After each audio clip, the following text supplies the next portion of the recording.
Hey designer, so here's a video on why I don't always follow design trends. Well, there's a few reasons why.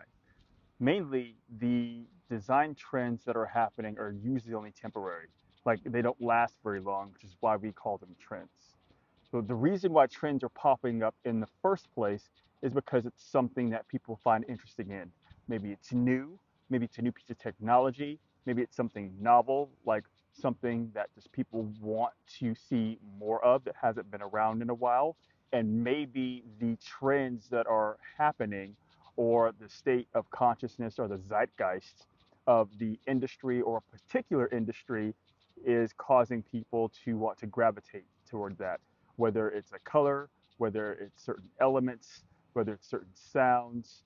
Speaking visually, it's certain colors, certain shapes, certain elements that may be involved, a certain font that may be involved.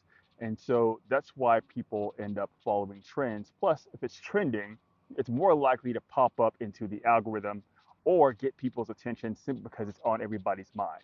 Now, I don't always follow trends simply because they're fleeting. Now, there are certain trends that I do pay attention to, like video, for example, is pretty important right now. In fact, if you want to be seen, it's advisable to do video. That doesn't mean that you can't stick with the things that you like and that you are used to doing. Like if you like to write or you like to do just image-based design, but video isn't your thing, there are ways to do videos that are not that don't involve your face, for example, or simply doing a monologue or having a conversation or whatever the case may be for that trend. But when trends come, I just typically don't only pay attention to the ones that I think will help, not ones that are doing it just because it's a trend. Now, if it's something that's going to push me forward, like video, for example, then I'll go ahead and I'll adapt that, but I'll put my own spin on it or I'll do it my own way that's unique and genuine to me. And so that's usually trial and error and just simply remaining consistent and simply trying new different things every now and then just to see what works or simply have the experience of doing something different. So trends aren't bad at all. It's just knowing which trends to follow or even testing your own ideas against new trends to see what the market thinks. You can use a trend just to leverage it for attention. And once you get that attention, you can position the value of what you truly resonate with or what your audience resonates with the most based on how you communicate best. So trends aren't bad. You can pay attention to them. You can actually see what's happening on a larger scale and tap into that trend and leverage it for your benefit.